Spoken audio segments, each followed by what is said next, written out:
কথা আল্লাহ সুবহানাহু ওয়া তাআলা আরো বলছেন, দেখেন, ওয়াতিন ওয়াসজাইতুন ওয়া তুর সিনিন ওয়া হাদাল বালাদিল আমিন লাকাদ খালাকনাল ইনসানা ফি আহসানি তাকওয়িম।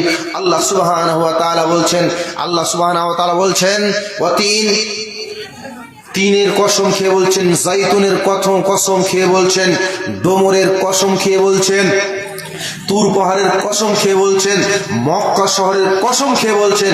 কয়টি কসম খেলেন? কয়টি? 4টি কসম খেলেন। আর 4টি কসম খেয়ে বলছেন, লাকাদ খালাকনাল ইনসানা ফি আহসানি তাকওয়িম, আমি মানুষকে অতি উত্তম করে সৃষ্টি করেছি, মানুষকে আমি অতি উত্তম করে সৃষ্টি করেছি।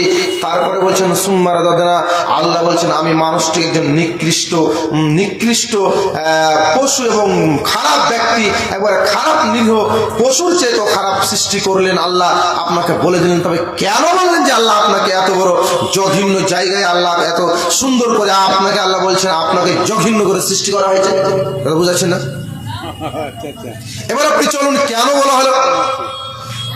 রাসূলুল্লাহ সাল্লাল্লাহু আলাইহি ওয়াসাল্লাম বলছেন, আবু হুরায়রা রাদিয়াল্লাহু তাআলা আনহু বলেন, রাসূলুল্লাহ সাল্লাল্লাহু আলাইহি ওয়াসাল্লাম বলছেন, শুনুন, এই কথা আল্লাহ তাবারক ওয়া তাআলা নবী মুহাম্মদ সাল্লাল্লাহু আলাইহি ওয়াসাল্লাম বলছেন যে কিয়ামতের দিন সালাসাতুন, 3 শ্রেণীর মানুষের দিকে আমি তার দয়ার দৃষ্টিতে দেখব না, আমি আমার দয়ার দৃষ্টিতে দেখব না।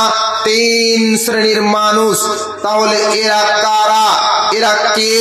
এরা কারা? এরা কে? রাসূলুল্লাহ সাল্লাল্লাহু আলাইহি সাল্লাম বলছেন, শুনুন, যারা বৃদ্ধা হয়ে গেছে, যাদের স্ত্রী আছে, তারা যদিও জেনা করে, যারা জেনা করে, যুবক যুবতী জেনা করে, আমি এদের দিকে দয়ার দৃষ্টিতে এবং ভালোবাসার দৃষ্টিতে তাদের ভালোবাসবো না, কিয়ামতের দিন আমি তাদের দেখবো না। আল্লাহ সুবহানাহু ওয়া তাআলা বলছেন, শুনুন, নবী মুহাম্মদ সাল্লাল্লাহু আলাইহি সাল্লাম আরো বলছেন, ওই ব্যক্তির দিকে আমি দেখবো না, ওই মানুষটির দিকে আমি দেখবো না, তারা হচ্ছে তাদের অত্যাচার শাসক, অর্থাৎ ন্যায় পরায়ণ শাসক নয়, অত্যাচার শাসক, বেঈমান শাসক, তিনি বিশ্বাসঘাতক শাসক, উনি হবে একজন। শুনুন, 3 নম্বরে হচ্ছেন রাসূলুল্লাহ সাল্লাল্লাহু আলাইহি ওয়াসাল্লাম বলছেন, 3 নম্বরে ওই হচ্ছেন দরিদ্র শ্রেণীর মানুষ। দরিদ্র শ্রেণীর মানুষ অহংকার দেখায়, দরিদ্র শ্রেণীর মানুষ অহংকার দেখায়।